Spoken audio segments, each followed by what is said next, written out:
Thank you, Ron. Absolutely. Well, you know why this place was free? They weren't expecting much. This is overwhelming. So first I'd start by saying thanks. Thanks to all of you for being here.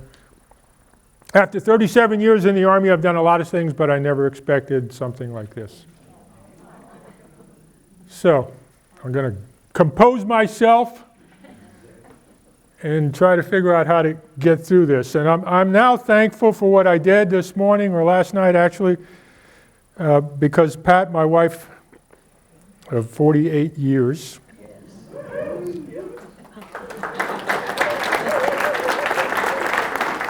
said to her mom on the phone of 99, almost 100 years, I don't know what he's going to talk about, he won't show me anything.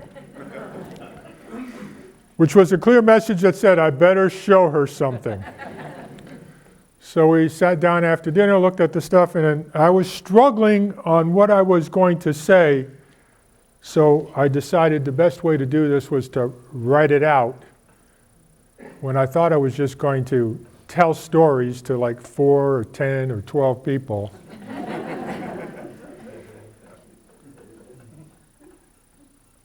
I could tell stories all night, but now that we have more than, I don't know, more than I can digest right now, I thought it would be best to kind of say, here's what I want to tell you, and do it the best I can. So now the last thing I'd say is, Marty, thanks. Thanks for making this work. I can promise you I'll probably break it.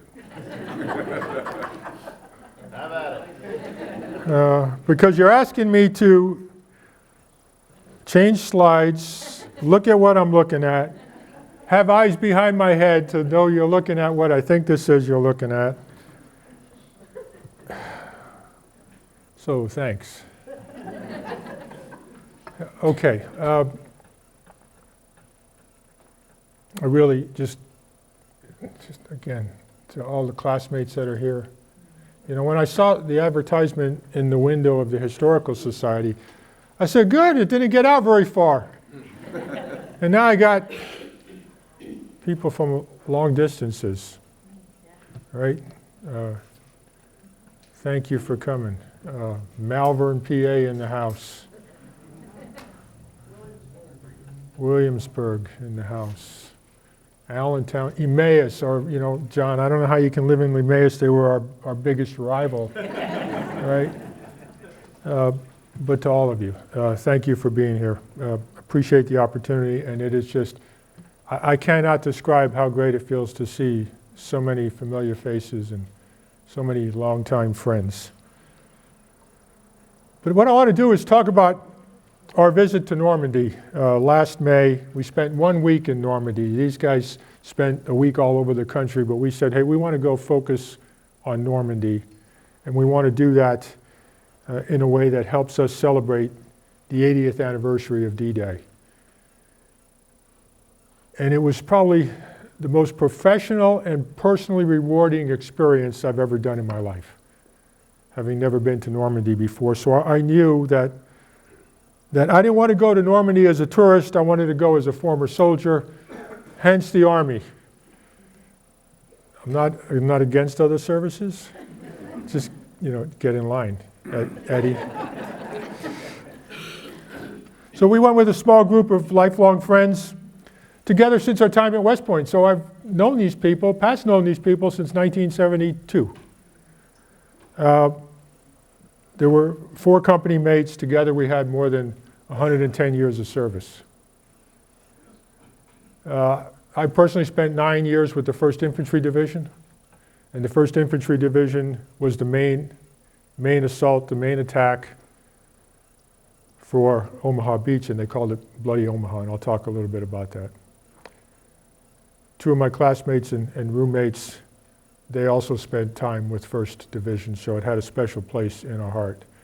And then I spent 4 years with Pat at Fort Hood, Texas, with the 4th Infantry Division. And 4th Infantry Division was on the other beach.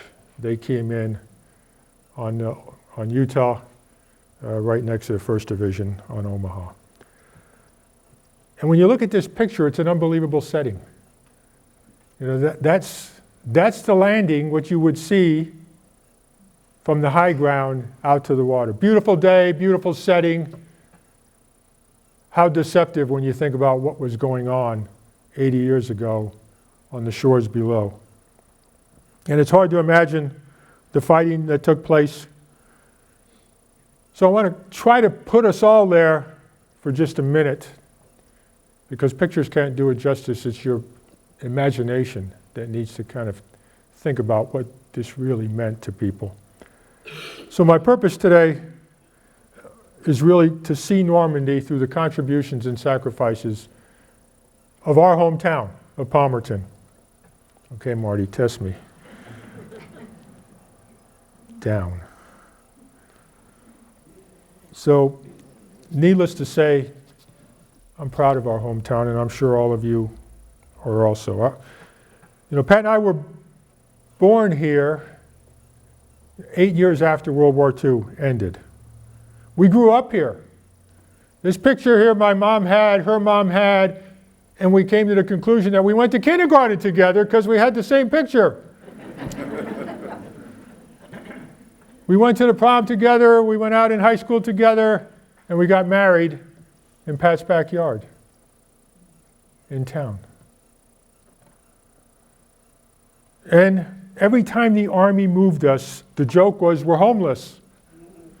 So we always came home. We came home to Palmerton. We spent 30 days here in between moves. We spent 2 weeks here. If it was the holidays, it didn't matter where we were. We put the kids in the car in the 80s. Someone who didn't even buy a car with air conditioning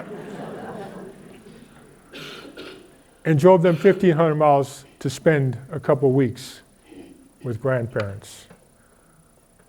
So our hearts have never left this town, and we always come back. And as I think about it, we went to school with kids whose parents served in the war. We grew up together with World War II veterans all around us. Yet I seldom heard anyone talk about it.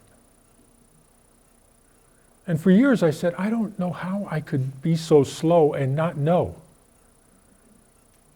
that all these people served. And when the memorial went up, thanks to Ed, Dick, and many others, and all those names showed up, and I went tablet by tablet, hundreds of names that not only did I know their kids, but I knew them or of them because my mom told me all the stories. In a small town, everybody knows everybody. So when we decided to go to Normandy, I went to the Historical Society.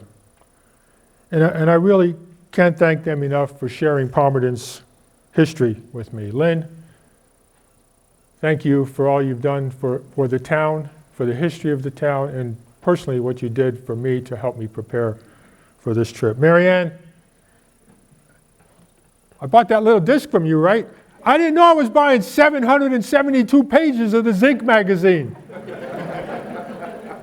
What a homework assignment. Steve Goydich. Is Steve here tonight? Steve, I want to thank Steve because Steve was also instrumental in helping me. Not with the Zinc magazine, but he said, hey, I have these things called the SSP. Service Star Press. It's a test, Service Star Press. And I said, I'd love to see them.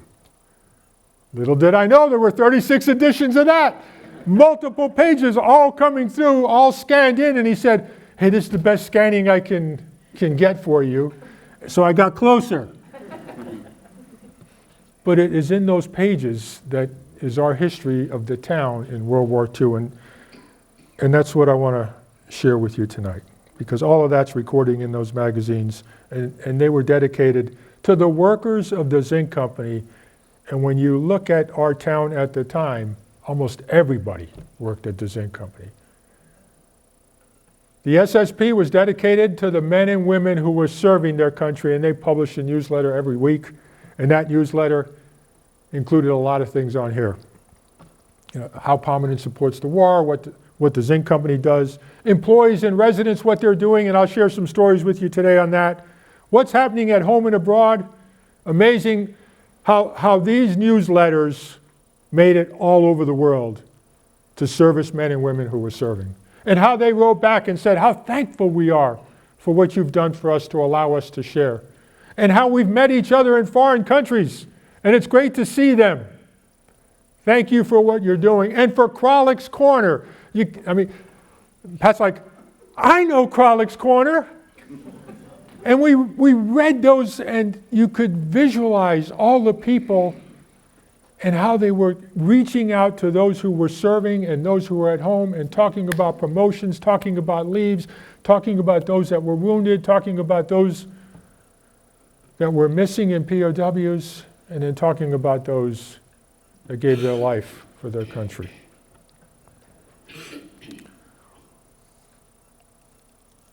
So it was a tremendous homework assignment, and to Dick, who's also here, and any other teachers, it's the only time I've done homework in my life. Okay? So I'm guilty as charged because it was the most important reading I think I could have done. But the highlight for me, and I think for all of us, at least for Pat and I, was the opportunity to talk about those who served and understand where they fought and where they died.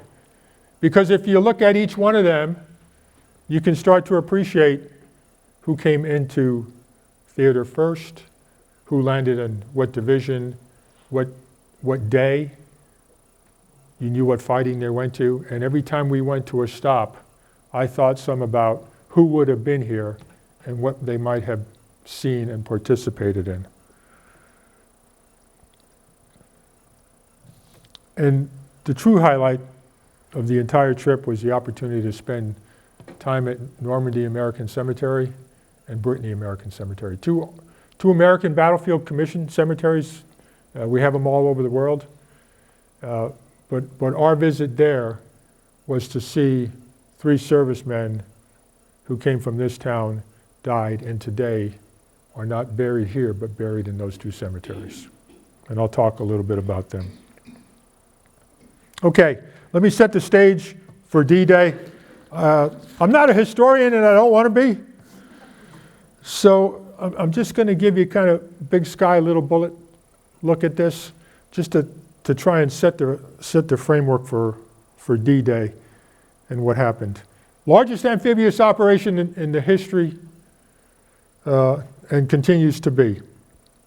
You can look at these numbers and see, and these were big ships, but then there were little landing crafts, thousands and thousands of them that had to be made to deliver platoon-size elements, 30 men at a time, to land at a spot on a beach that was their designated objective. That took 24 to 36 hours to get there. That didn't come along the shortest route between England and along the English Channel to Normandy, but took about 100 miles. So that the Germans thought we were coming here, and we decided to take the tougher route and surprise them to some extent. But 73,000 U.S. forces, 23,000 hit Utah Beach, and 34,000 hit Omaha. And at the same time, actually preceding that, we had 5,000 airborne troopers that landed at different locations behind German lines for the sole purpose of securing roads and bridges. And when we were there, Pat said to me, these aren't very big rivers. They're not, they're creeks. These aren't very big bridges. Why do we need them? Because when you see the terrain, if you don't control the bridges and you don't have the key roads, you can't move not only the personnel, but more importantly, we're establishing a beachhead and a foothold that would allow us to establish logistical links that would take us through Germany. And if you didn't control the roads, particularly with the way these streams were, creeks were, and the banks on them, you weren't going to get across them with any vehicles. A couple words on the plan. This was our one opportunity. We've been staging forces there for a long time. We knew that if we got pushed back into the sea, we'd probably not get another chance at it. And the Germans knew they should not allow us to get a foothold. So they built extensive mines, extensive obstacles, unbelievable fields of fire when you stand up there and you look onto the beaches. Crossfire, that's hard to even imagine until you see it. There's no place that's safe. And we took a long time to build those forces, to build the ships. Tremendous training exercises that killed service members before even going into the fight, but they knew they had to rehearse and they knew they had to train. And the Germans again expected us further to the northeast, which was the narrowest point. We decided to come at Normandy, a longer point. The weather delayed us for a day. Years ago, I was in charge of a unit at 4th Infantry Division, and I had soldiers that served in World War II, and I said to them, tell me about your experience. And this one sergeant said, I was an engineer. And when General Eisenhower decided to delay a day, it was too late for us engineers. Because we'd already deployed, and I was in the water at the beach waiting for everybody to land so that we could clear the obstacles for them, and we laid low. So anytime, he said, this was the best part of the story, anytime those Brits tell you they were there first, everywhere I looked, there was no one but me and American forces.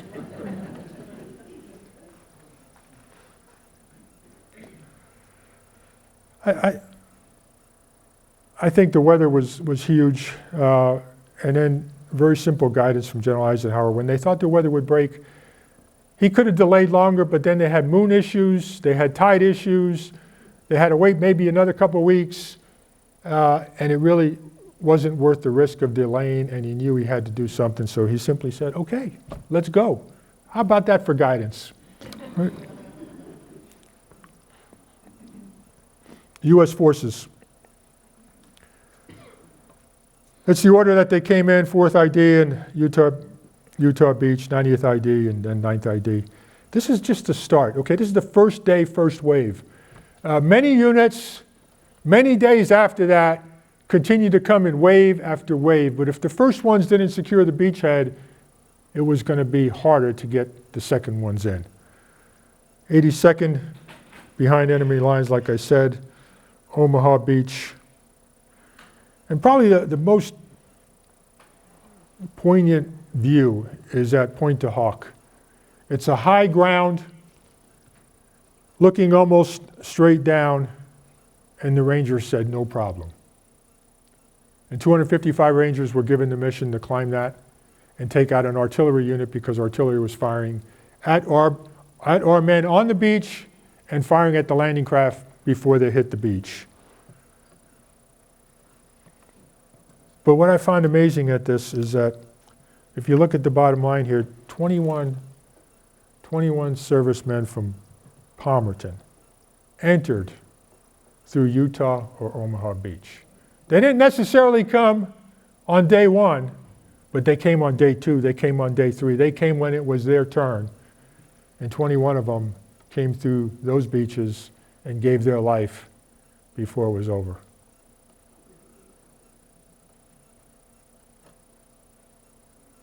Just a couple shots. I call this views from the landings, a look back and a look forward.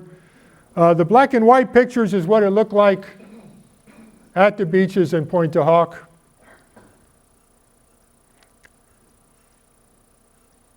The color pictures are pictures that we took while we were there, and it's really what the Germans were able to see as they looked at us coming in. So here's where I'd like you to imagine a little bit. All of this area is mined, heavy obstacles. You can see some of them on the picture. Interlocking fires were deadly. But imagine low tide was 5 a.m. We didn't land anybody till 6:30. By 10 a.m. it was high tide. and it was already rising from 18 feet to more than 20 feet. You're talking about water that's 45 degrees in temperature at most. You're probably, for most organizations, they're up to 500 yards away from land. So it's not like, hey, bring the canoe to the land and I'll push it in the last meter, okay? This is, the ramp goes down, however many of you are alive yet, get out and swim, walk, whatever you need to do, that 500 yards to get there. And don't do it like I walk. When I walk, I got shorts on, a t-shirt, and a little water bottle that I usually ask somebody else to hold for me, okay? They did it with 70 plus pounds of gear on their back, extra ammunition, whatever they thought needed to be carried. And they're doing all of that, trying not to drown while being fired at and seeing horrendous casualties wherever you turn. Can you imagine the landing craft door opening and you're the only one alive to get out? That happened. Can you imagine it opens and you're having trouble getting out because there's nothing but bodies around you?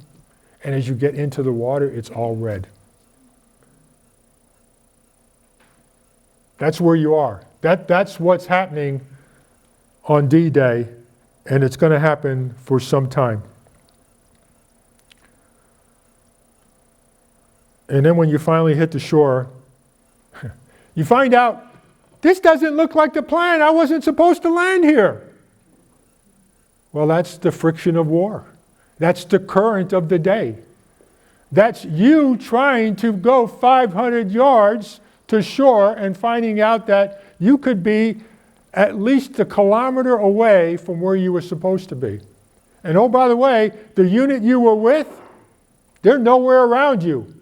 So you have soldiers and junior leaders trying to figure out where they are and looking to take charge, because where they stood was only going to mean certain death. So their initiative, their drive, their take charge is what they had to do.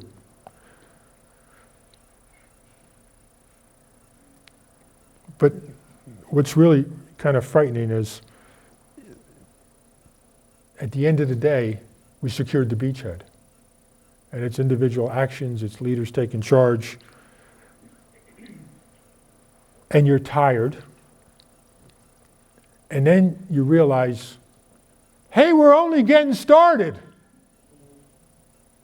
Right? The whole mission was establish the beachhead, get a foothold there, and continue through France into Germany with the intention of winning the war. Long day, long night, and you're only getting started.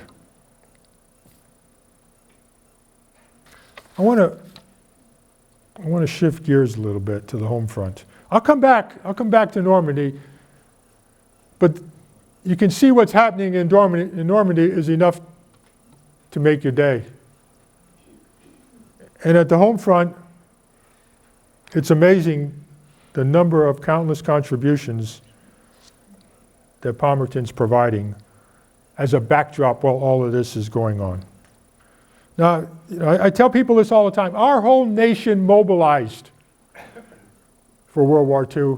And I also argue that it's probably the last time we mobilized as a nation when I think about how we did it in town. And I also say Palmerton is indicative of all the towns across the country that mobilized and came together. Hey, but I'm a little more proud of what Palmerton did, because it becomes a lot clearer to me when you know what we did. This was a zinc town. And when war comes, there's really nothing, very little, that a zinc company doesn't do that does not support the war effort. So it was a real mission. I mean, the president of the zinc company said, this is a time of national security, and I want all of you to know, all the employees of the zinc company to know, that we need you because our items are priority control items and we need to make them for our nation.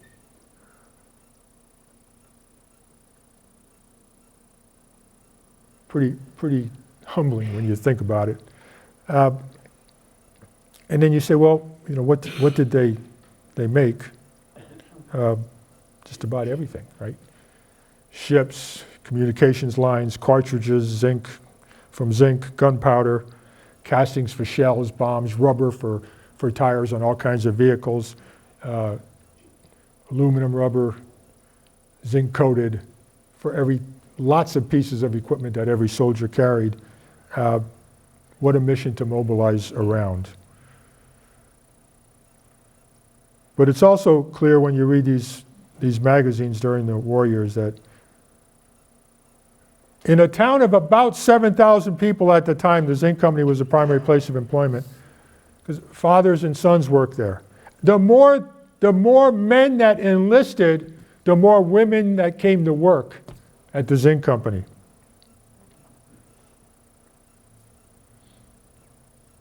So I think that makes us a little different than many other towns around the country that mobilized.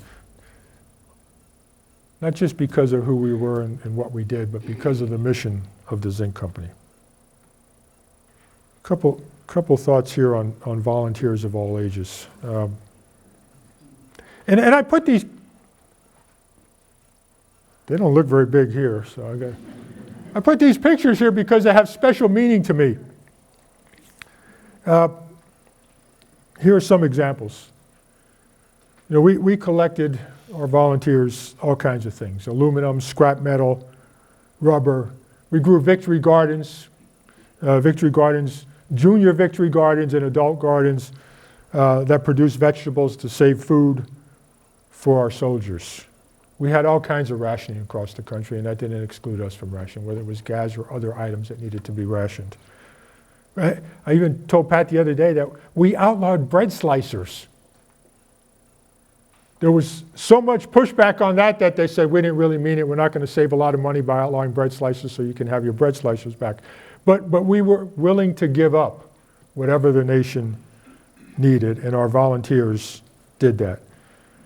Now these pictures, I pulled this one of haladas because they're out there, kids are out there, aluminum, scrap metal, rubber drive.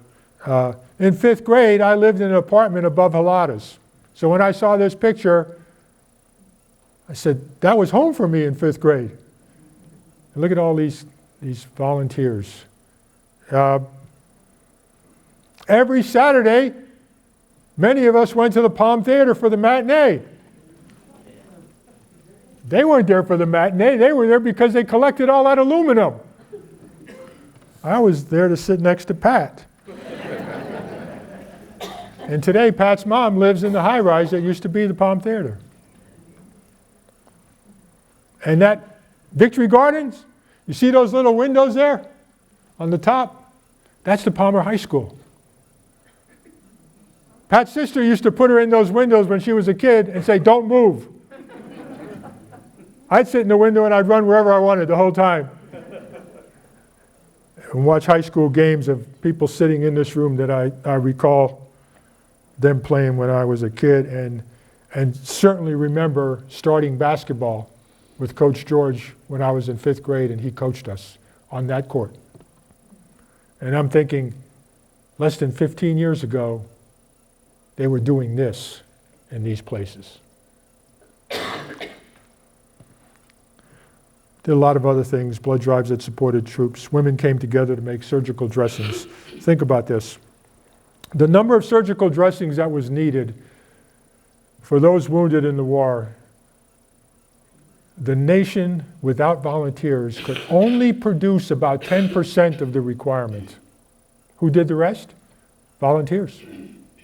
In 1 year, it was noted that 146 volunteers, some of which the moms of the women in here are in that picture. But 146 volunteers made 40,000 dressing kits. That's a lot. And if we wouldn't have had them, 90% of our wounded wouldn't have had what they needed. So I cannot describe how important volunteers are. Having been in the Army, we know about volunteers because the Army runs on volunteers. We do a lot of things, but we don't do what we really need to do to support families if we don't have the volunteers. And we could not have done what we did without the volunteers of this town. My favorite one is right here. Here I always thought I knew the history of Palmerton and the Blue Bomber. My car was, the first car was a 51 Chevy, two-tone blue, and I called it the Blue Bomber. It didn't do much bombing. I had to park it on the hill, and Pat had to hold a screwdriver on the alternator so that it would start. And if that didn't work, I told her to get out of the way. I released the clutch and went down the hill and hoped it started. But imagine how the nation came together for war bonds and stamps. And then think about how Palmerton came together. In 5 days, sold this many bonds or raised this much money through bonds and stamps to win a contest that allowed them to name the Avenger. So it became the Palmer High Avenger. I thought, it was always the Palmerton Blue Bombers. Huge, huge, huge effort. Okay, so now, one other thought for you. $43,000 or so in today's money is over $800,000. Okay, for a small town, it's hard to imagine how much people were giving from their own pocket while doing all these other things I'm talking about. So when people say, we have mobilized, we never have mobilized like we have in World War II. And I would challenge that. I love what we've done to support servicemen and women. I love everything we do to support any effort. But it's hard to top this. And without it, I don't know what outcome we might have had.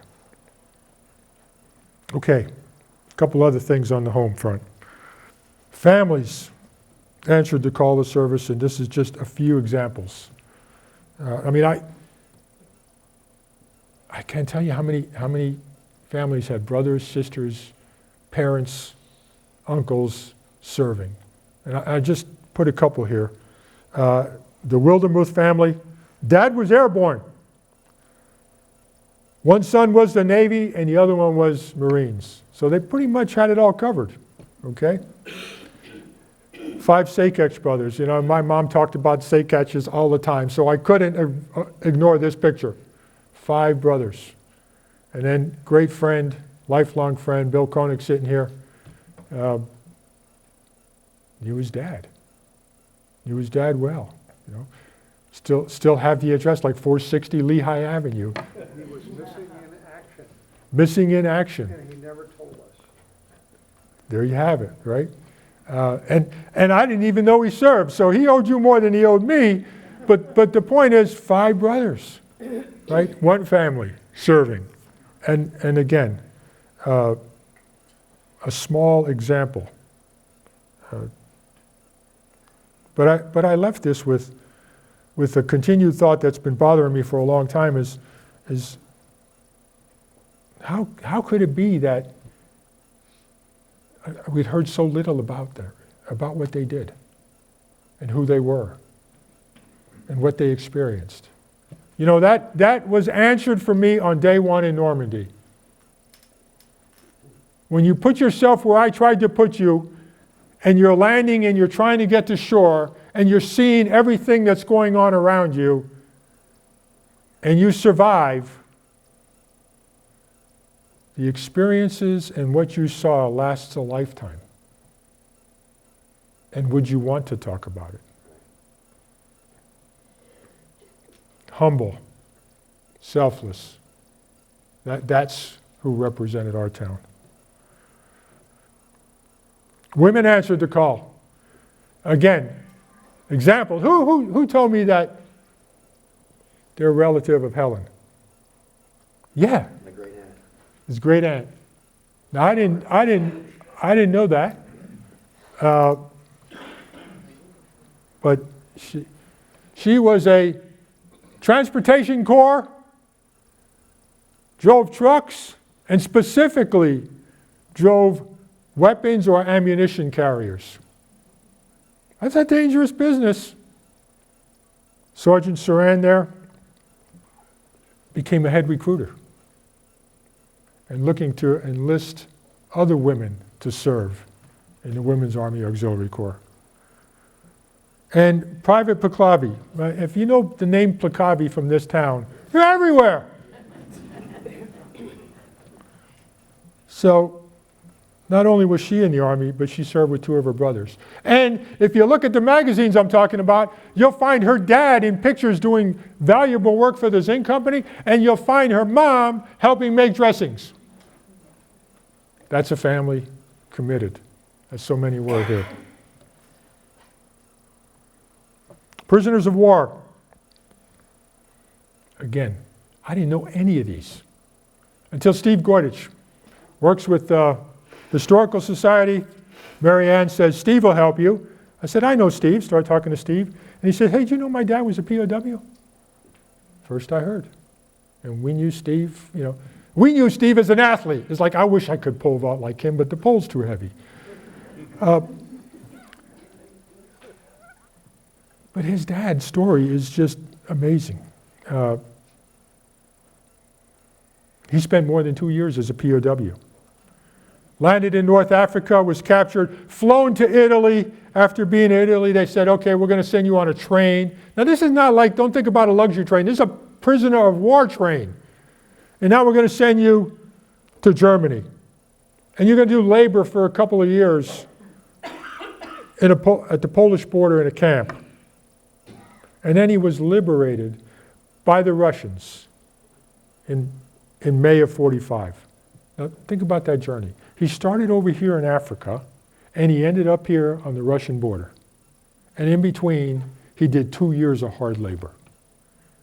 And we didn't know, and he came back, and I come to find out, he spent a lot of his time community service, back to the community, and talking about his experience and sharing it in schools so that kids knew what that experience was like and what it meant to serve. Lieutenant Versek. Now, I didn't pick these. They picked me because they were POWs. But we knew Harry Versek. We went to school with Harry Versek, right? We know Terry Bonzi, right? Well, lo and behold, they're related, right? Ted was an Air Force bombardier. He had a parachute out of his plane because he was under heavy fire. He was captured by the Germans and then freed by the Romanians. But a pretty long, just coming out of a plane, right, is hard enough to think about. And then on the ground, you've got somebody meeting you saying, you're my prisoner. Corporal Tech Raymond Horn. Raymond Horn, I know the name well. 28th Division, Pennsylvania Division. Bloody bucket. Every fight they were in was pretty hard, pretty brutal. Hey, do we have anybody here from the 28th Division today? Yeah. I met you at my gate. Years ago at Hanau, Germany, I said, where are you from? He said, Palmerton. I said, hey, who else is from Palmerton? Oh, sir, there's a whole bunch of us. Say, I'm going to go over here for about 20 minutes. When I come back, I want you all standing here. There they were. Then we invited them to the house, and in about 20 minutes, I don't know, 100 of them, right? The whole unit. In about 20 minutes, Pat says to me, I don't have anything else to eat. It was great to serve with you during that time. But the 28th had tough fighting. From the time they landed, and they continued to fight. They fought through Normandy, they fought through France, Belgium, Luxembourg.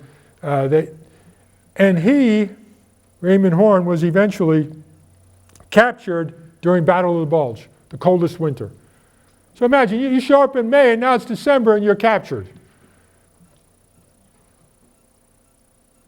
And they're on a force march, a 14-day force march. He personally lost 50 pounds.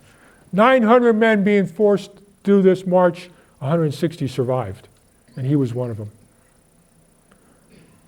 and he was freed by the 83rd Infantry Division when the German guards knew their time was up and they left, and the 83rd came in and freed him.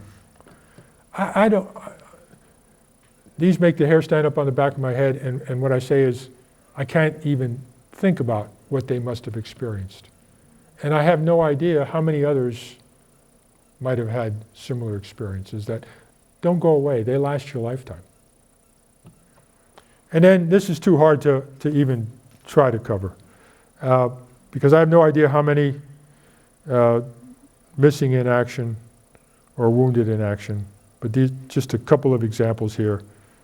And when I looked at the names, so many names I recognized, yet so many that I didn't have any idea.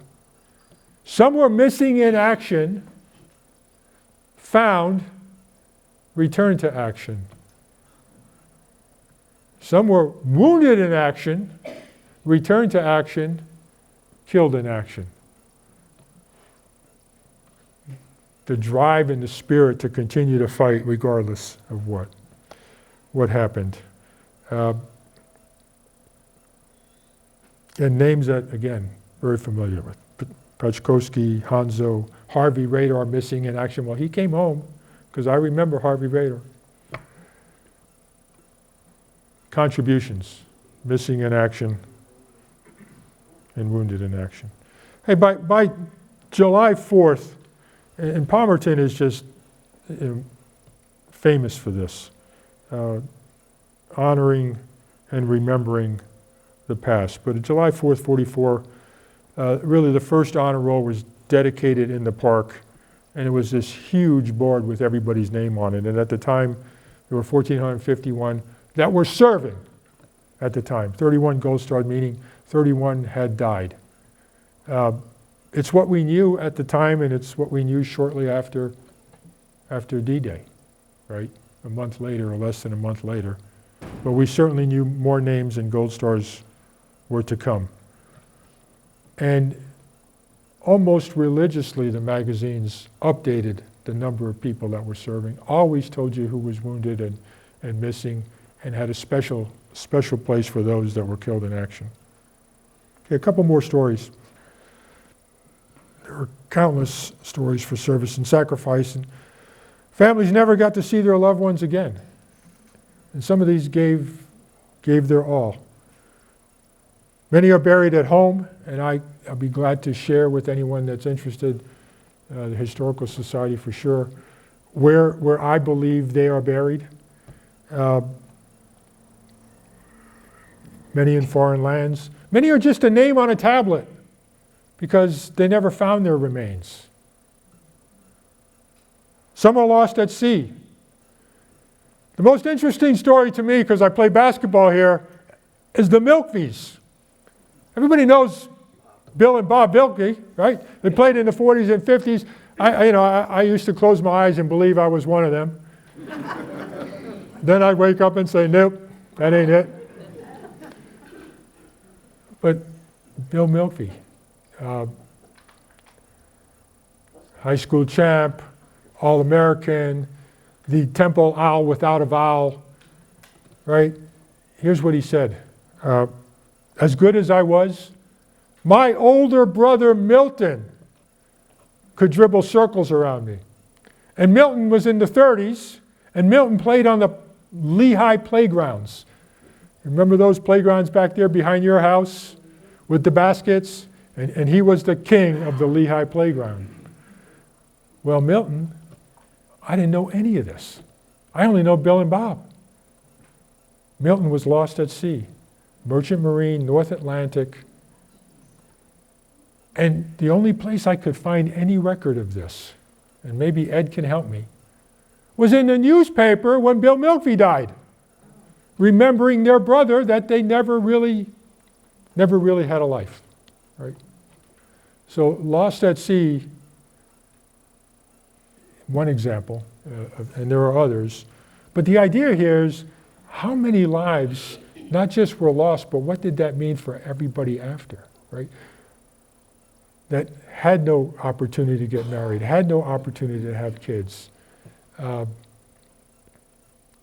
Families Never got to see them again. So there are those. Brothers in arms. I love this. Staff Sergeant Shokinitz and Private First Class Slebix. High school friends, buddies, joined the Army together, wanted to go to the same unit together, went to 28th Division together. Trained together, in the division together, and died within 45 days of each other. That's what I call brothers in arms. Gave their life, each of them. The Burgers. I'm going to put this in a different context. Here's a father who lost his brother Clayton Sr., but also his son, Eldon. Buried in an in an American Battlefield Commission cemetery in New Jersey together. Orphans. The war took them and they made them. Kovalenko.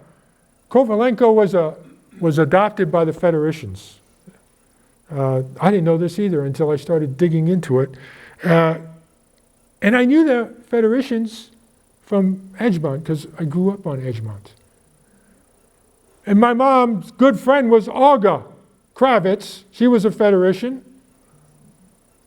And not once did Olga talk about her stepbrother, Kovalenko, who died in the war.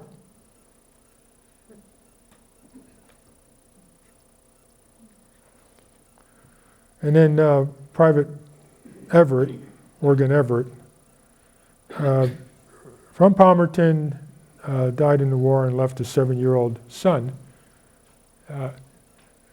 Twist of fate, name is Leroy.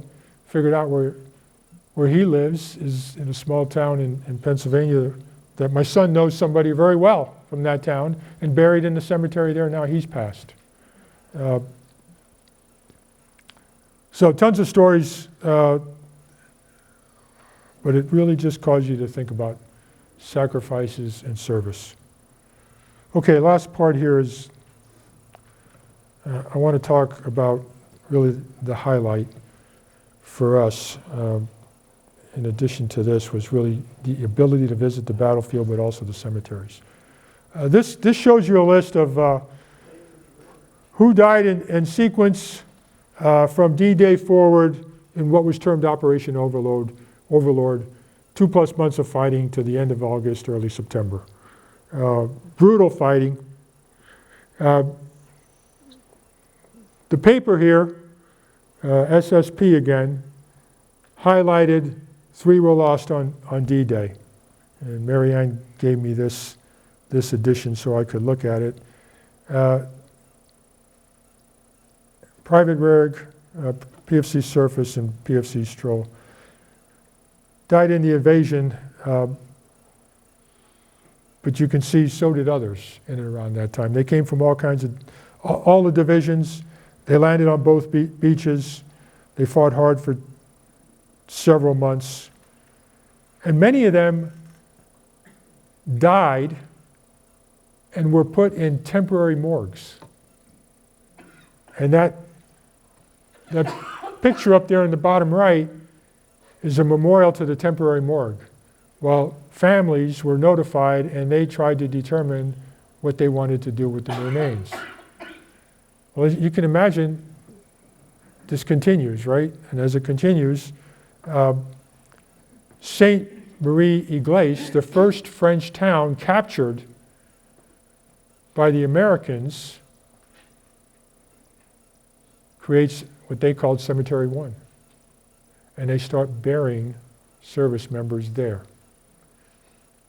So the ones with SGM up there were interred initially at Saint Marie-Iglesia and maintained by the French while they were there, while families figured out where they wanted to go.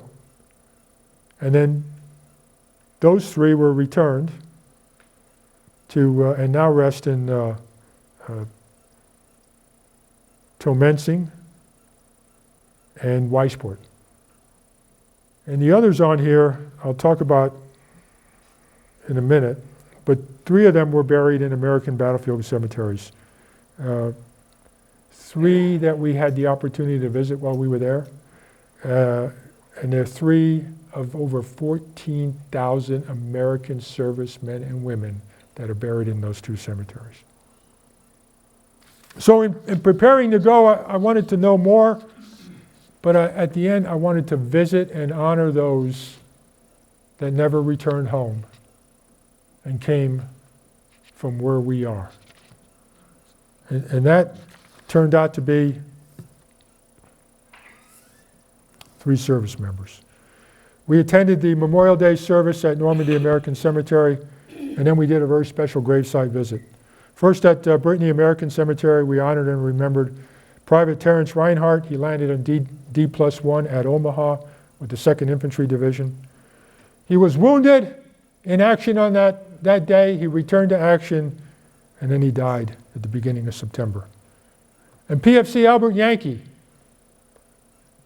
from 7th Armored Division landed around 13 August. 4 days later died while in the Battle of Chartres.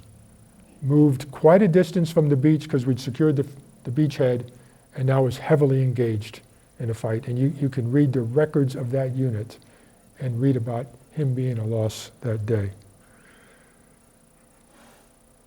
So what we were able to do was we had permission to go to the sites. I don't know that we had total permission for what I'm about to say, but we had permission to go to the sites. We prepared a coin, an Army coin, and had their rank and their name inscribed on it. We buried it in the ground because we were told if we leave it, someone will take it. So we pushed it in pretty hard, and we put soil from Palmerton with those 3 sites. And you know, now I'm with best friends sharing that experience with them because now it's real for all of us. And then we did the same with Staff Sergeant Shokin. But he was at the Normandy American Cemetery. Came in again with the 28th Division from Pennsylvania. He died at the Battle of Percy. If you look at the route, you can be pretty clear that we were cleaning up Percy, doing pretty well, and he was a casualty and lost his life there. And we remembered him too. I use this picture on here because I want you to see the 2 flags, the American and the French flag. I chose not to take, I have pictures, but I chose not to use pictures that showed a lot of people in them. But we were there, and there was a French family. Husband, wife, and daughter, small girl, standing in front of one set of these flags at a tomb. And when you ask why, it's because this is the 3rd generation of French that have adopted of that family that adopted a gravesite. And they come several times a year to place flowers, honor the loss, and thank them for what they were able to do to free France. It's a powerful testimony. And when you see all the flags and you see all the memorials, this is mostly the French people saying thanks. Okay, last 2 here. I don't want to stop without talking about those that started in Normandy and were killed in action. And you can see on here the names and you can see the dates. But I think what's really important is the shaded part that says, and some of them fought not only from Normandy beaches, but to the liberation of the camps, and none of them made it to the peace, right? Because the peace was in May. So they could have seen 100 to 300 days of continuous combat, but not see peace. Yet we had people from Palmerton that started at the beginning, and thank God they ended, and they still survived. And if I were to describe each of these battles, that they went through, every one of them was its own hell. In fact, the hedgerows was defined as hedgerow hell because they were on berms, 6 feet wide, could be 15 feet high, great place for the Germans to defend, and unbelievably hard for us to get through. And they were everywhere. I mean, no sooner did you get through one, you're like, another one? And they marked the boundaries for landowners. And there are estimates that say in a kilometer of fighting, you might have to go through 11 hedgerows. And I can guarantee you we didn't practice one before we deployed. So every one of them we were thinking about how do we have to adjust our tactics, what do we have to change so that we can get better, and then how do we share it with those on our left and right so they don't learn the same lessons that someone else failed at. And that was the easy part, right? We still had to get through France, we had to get through Luxembourg, through Belgium, we had to get into Germany, we had to cross the Rhine, and we had to cause Hitler to surrender. And then I don't want to lose track that, hey, there were service members who gave their all before Normandy beaches. And you can see here that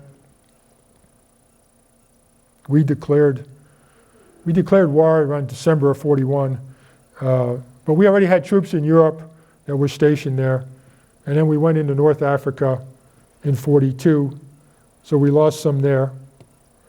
And Palmerton lost soldiers in Italy, service members at sea I've talked about, and bombers that were bombing the skies and never returning home. That the best we could tell is that they died over England, Germany, or someplace in Europe. Again, unbelievable service. Hey, years ago I was told, hey, transition the Army after 9/11. Move the Army from a peacetime Army to a wartime Army. So I went to see a 4-star general who served in World War II, and I said to him, hey, General, I got this mission. I got to transfer, learn how to figure out how we're going to transform from a peacetime Army to a wartime Army. What do you think? He said, I don't know how to help you. I left in 41 and I didn't come home till 46. That's perspective, right? After 9/11, we started deploying forces every year. 1 year there, 1 year back, 1 year there, 1 year back. We're talking about people that went for years before coming home. Okay, Service Star Press, Roll of Honor, 18 September 45. The last one they published was in November, but the final honor roll reported 50 names died in World War II and 39 were in the European theater. And it's the 39 that I've tried to focus on today, but I don't want to make light of everyone else that was wounded, POW, lost, killed in action. And I can't thank Ed enough for sharing with me your list that you guys worked and allowing me to kind of learn from history of that. And even figure out if we're missing someone. So you and I might want to have that conversation now that I've done a little homework. I'd love to add to the body of work if possible, because we know we want to get it right if we miss something. So I'd encourage you, as every time I come home, I spend some time at the memorial or I spend some time in the park. And if you want to see the names, just look at these slabs. Almost 1,200 names of men and women who served in World War II from Palmerton and the surrounding area on the memorial wall. And we don't have them all. So if you know others, let's find them and add them to this. Tremendous history. So I'd be remiss if I didn't say that it was an unbelievable, humbling experience and an honor to participate in the dedication of the Palmerton Memorial and for the hard work that the community put into this in November of 2012.